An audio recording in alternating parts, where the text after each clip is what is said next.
Then this compiled code is converted into intermediate. So in case of C, C++, what was happening? It was actually compiled to your targeted machine. So if you are creating application for x86 and if you are running on x64, uh, it might not work because architecture is altogether different. Or if you are creating for x86, you can't run it on mobile or ARM processors. So basically, mobile phones are ARM processors. Okay, so you cannot run it on mobile phone. You will have to target that. But the magic over here is it is not target for specific ecosystem or architecture. We are simply saying convert it into MSIL or IL. MSIL is Microsoft Intermediate Language or IL Intermediate Language. So this contains only instructions like if this thing happens, this should be done. Okay, and this IL is basically in .NET standard. It is not specific to your C sharp, F sharp, or VB. It's specific to your .NET. Then this code, IL code is packaged so that you can distribute it. This generally we distribute it in DLL or EXEs. So EXEs are executables and DLLs are just package of codes into one smaller package. EX is you can directly run DLLs, you can directly run EXEs based on how this executable package is created. Then when you distribute this code, you are sharing this code, this DLL or EXE on some other machine. What .NET Runtime will do, it will read this code. It will try to convert it into JIT. It will try to convert it into machine code with the help of JIT, just-in-time compiler. Along with this JIT also references your libraries in your .NET runtime. Okay, so it's like suppose you are writing code for a 1 plus 1 plus 1 equal to 2, and you are using math library there, so math.sum, something like that. If you are adding that math.sum into your code itself or this your package, then your package might go pretty big, pretty huge. So in order to, and math.lib is math library is already provided by .NET. So why need to uh, import this code into your packages?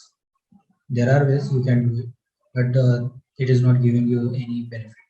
So .NET Runtime, what it will do, it will take this in libraries, read it from your libraries and map it to your code and create machine code, the entire machine code for you. And garbage collector is another component of .NET Runtime that will do your memory management. Memory management as in allocating memory, readdressing your memory and all that stuff. So you don't have to worry about if I am taking some memory, what will happen if I don't release that memory. That was pretty big concern, and as of today also it's a big concern in C and C++ programming languages. So once you create some memory, you'll have to release it or you'll have to keep track of memory, else your application might throw some error. But in .NET you don't have to worry about that. .NET runtime will allocate memory for you, it will deallocate memory for you and clean up the memory for you as well. Then this machine code is now passed to your CPU. So .NET runtime is taking care of that one. That machine code is now put to register and CPU is now executing that code. Okay, so that's execution flow in .NET, how it goes. Okay. Now let's talk about .NET components. We have seen that we write a code, we share this package, and it is now able to run on any ecosystem. But how it is possible? So let's go more deeper into .NET components. So on a high level, you can think of it like what .NET provides. Languages part, it provides C sharp, F sharp, VB as officially supported languages. Then it provides CTS and CLS. So common type specification and common language specification. Those are just specifications. That specifications has to be followed by your programming languages so that your programming language is compliant to .NET ecosystem. Okay, so this is actually components that you can see. Programming languages are something you are going to use in day-to-day life. Those are mostly concepts you should understand, uh, because if you want to create a component in F# and if you want to use it in code that is being created in C#, so if you are not aware of these terminologies, then you might face certain issues. So what .NET allows is you write a code in F#, you write a code in VB, or you write a code in C#. Your code, you can reuse that code in another programming languages, provided you package it into .NET standard. Okay. Then it also provides framework class libraries and base class libraries. Both are just libraries. Libraries are predefined, you can say, components or already enterprise ready component, tested components, shared code there. So we have ASP.NET, WPF, WCF. Those are frameworks mostly. And base class libraries are our types, like arrays, string, int, double, float, your boolean, those primitive data types. Then you have complex types as well. Then we have data structures. So those information, those types is available in your base class libraries. Okay. Then on the ground level, so as we have seen in this part, .NET Runtime is responsible for running your intermediate code on your target machine. So this is also provided by .NET, and .NET Runtime actually contains more stuff, but we are only concerned about JIT and garbage collector. You don't have to deal with those regularly, but having knowledge of how those works, it's a pretty good thing there. So JIT, just-in-time compiler, its only role is it reads intermediate code and convert it into machine code for targeted architecture. Okay.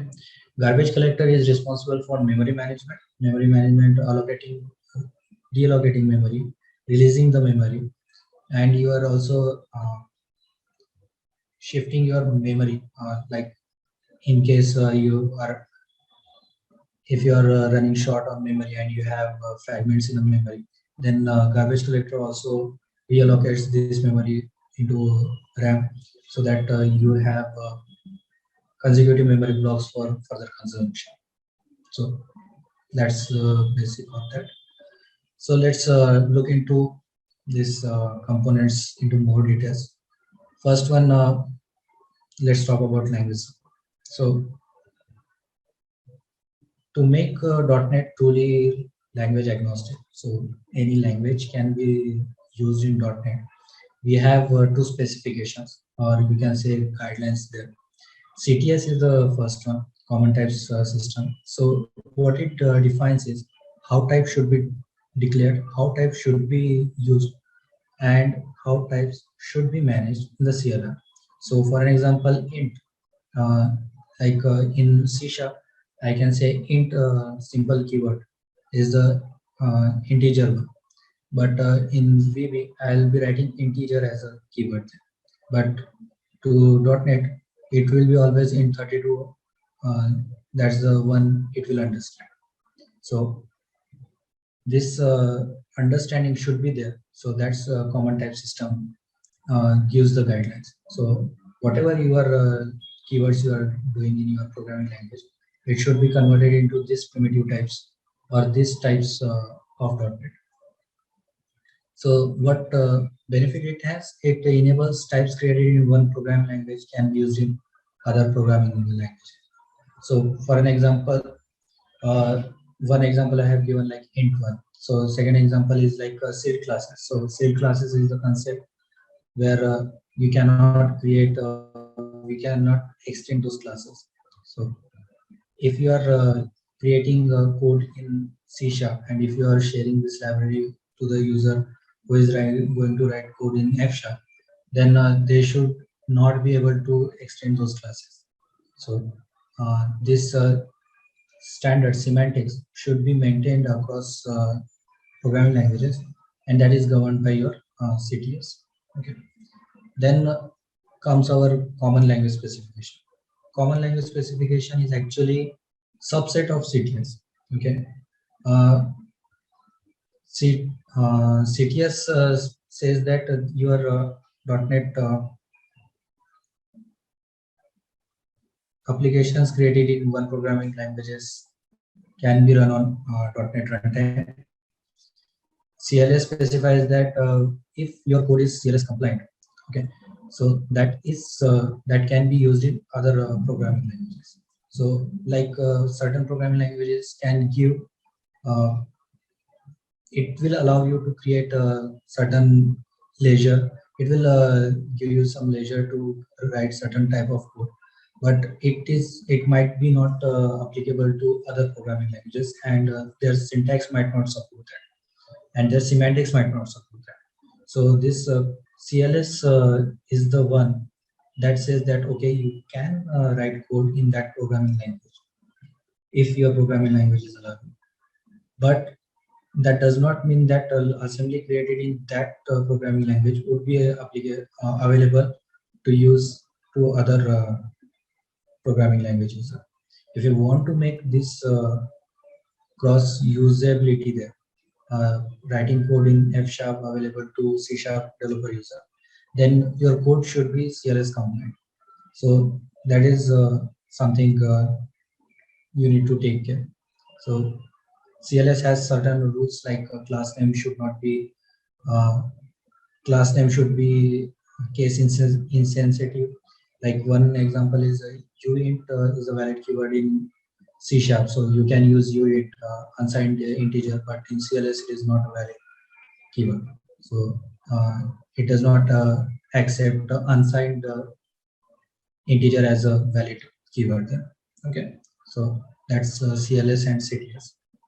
Then let's talk about FCL and BCL. So these class libraries are libraries for provided by .NET installations. So anything that is required for runtime, those are part of FCL. Sorry, BCL. So if you are installing .NET runtime on any machine, then BCL is there. Without BCL, you cannot run any .NET application. For example, is Boolean, int, and string. So those are basic. FCL are framework class libraries. So those are provided on top of BCL, but it's not necessary for .NET runtime. Those are more into your development part. So .NET SDK part, it is required for development.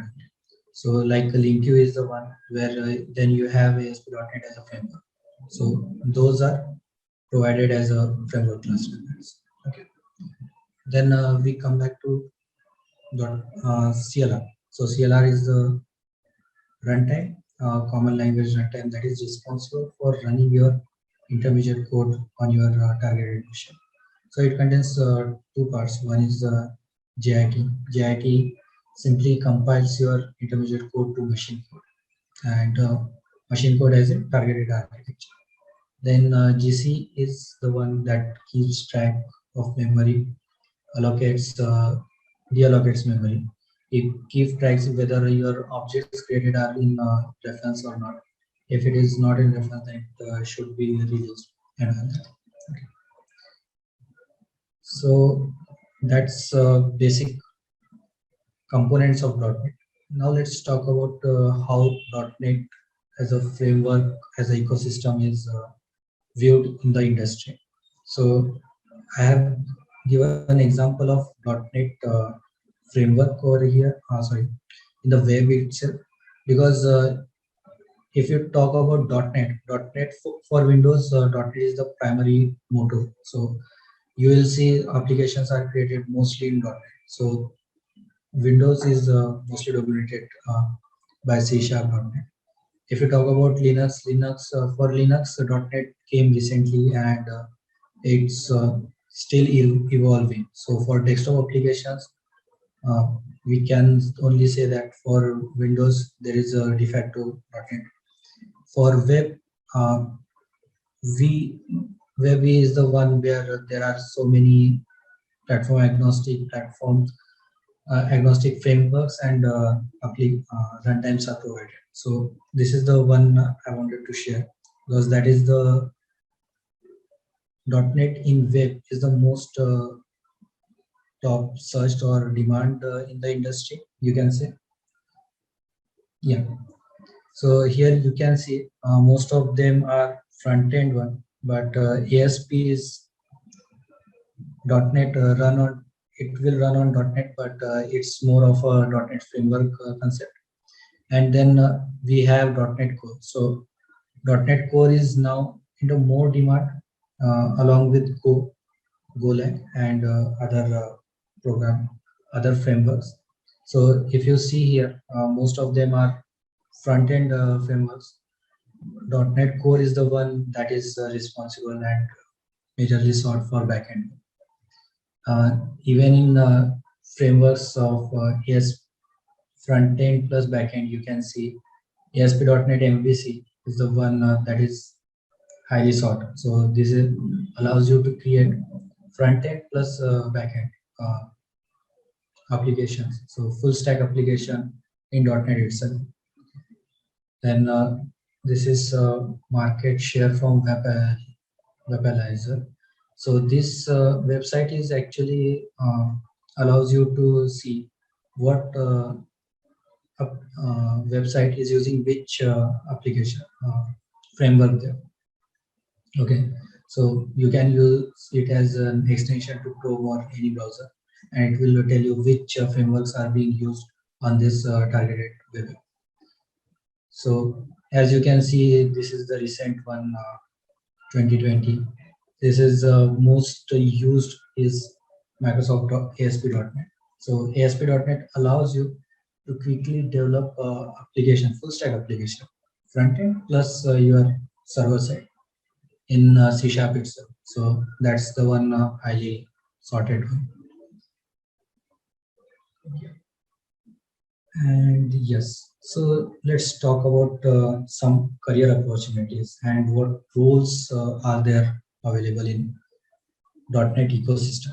So as I mentioned, .NET ecosystem is quite huge, and so if you look into its frameworks, it has Windows, clouds, IoT, and everything. So first of all, web development is the today's most sought one, you can say. Uh, Web development is quite in demand with cloud development. So .NET Core with Blazor, Signaler, there are certain frameworks. Those are certain frameworks like Signaler is one, Blazor is the one, ASP.NET is the one, Web API, and yeah, those are all frameworks and used with the .NET Core. So those all allow you to create full stack applications within smaller code base. Okay, and cloud development, Dapper is the one you can think of, like entity framework. Dapper is the one where you can create applications. Those are deployable on Docker containers or Kubernetes also. So web development is the one that is quite in demand today's world. Then we have game development. So Unity is the framework that built on top of Mono and Xamarin, and now it is a game engine itself. You can write code in C#, and you can create a pretty good game, triple A titles games in Unity itself.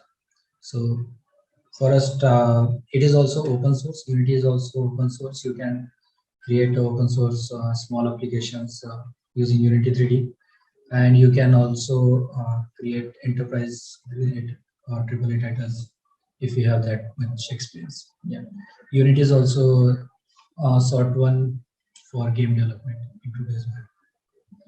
Then we have mobile app development. So Xamarin now being it is being pulled into main .NET ecosystem. and under the umbrella of Microsoft, so Microsoft app developers. So mobile app developers are in demand right nowadays. Then we have desktop web applications. So desktop for WPF informs. Then you have also option to create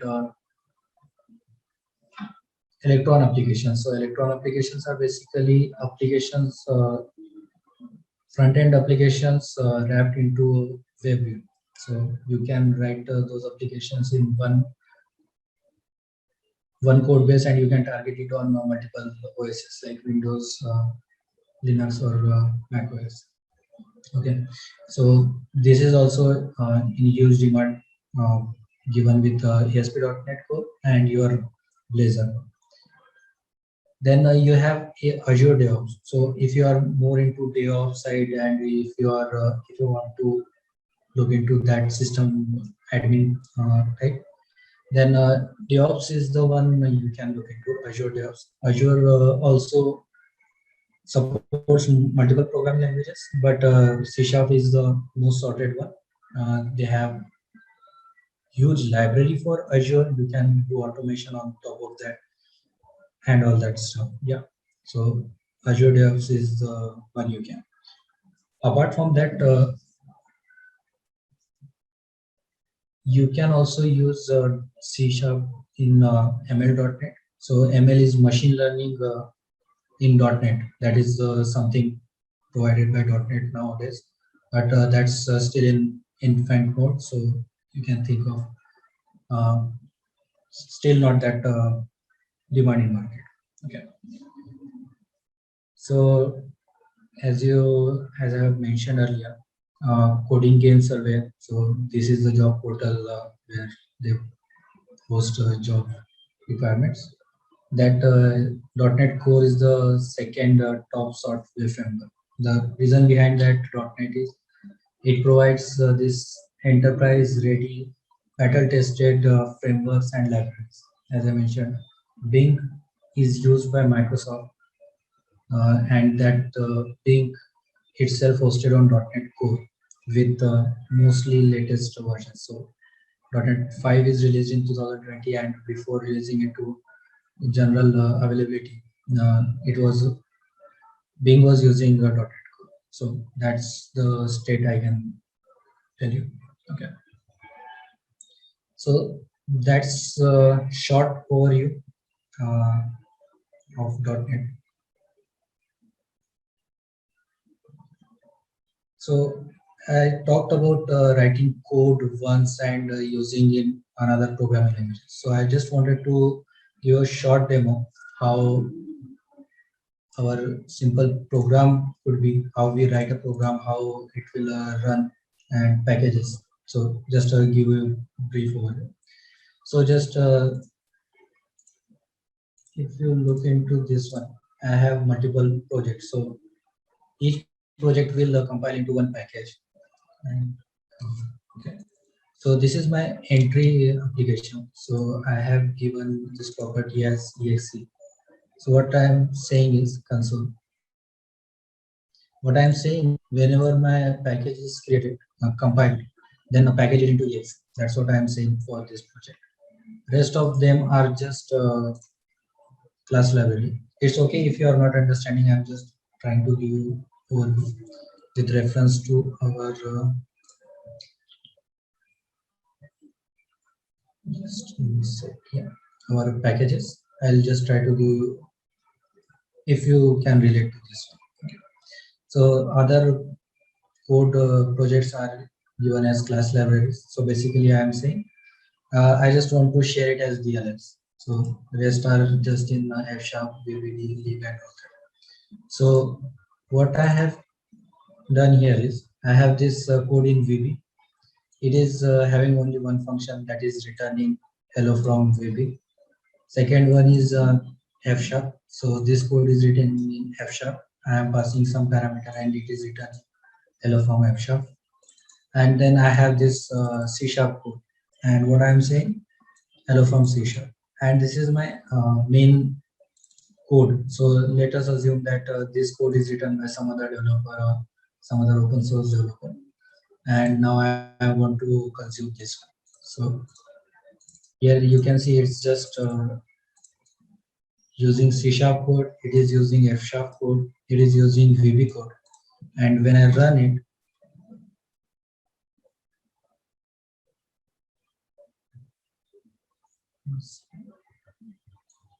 yeah.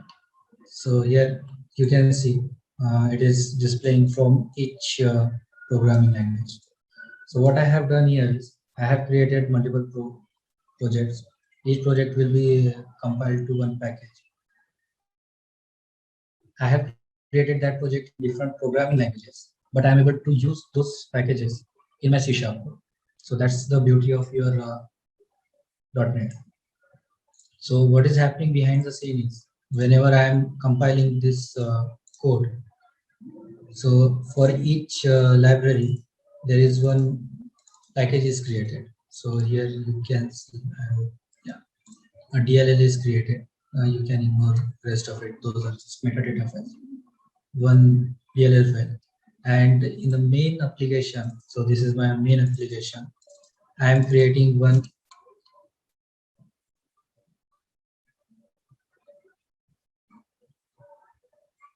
Yeah. So I am creating one exe, and this exe is now using this DLS, and still it is working. Okay. So if I just zip it, share it to someone else, and they run it on their machine, they will be able to see the same output. And if we are talking to if you go into more packaging, so like MSIs and extract, those are altogether different topics, but that's the short gist of it. Okay.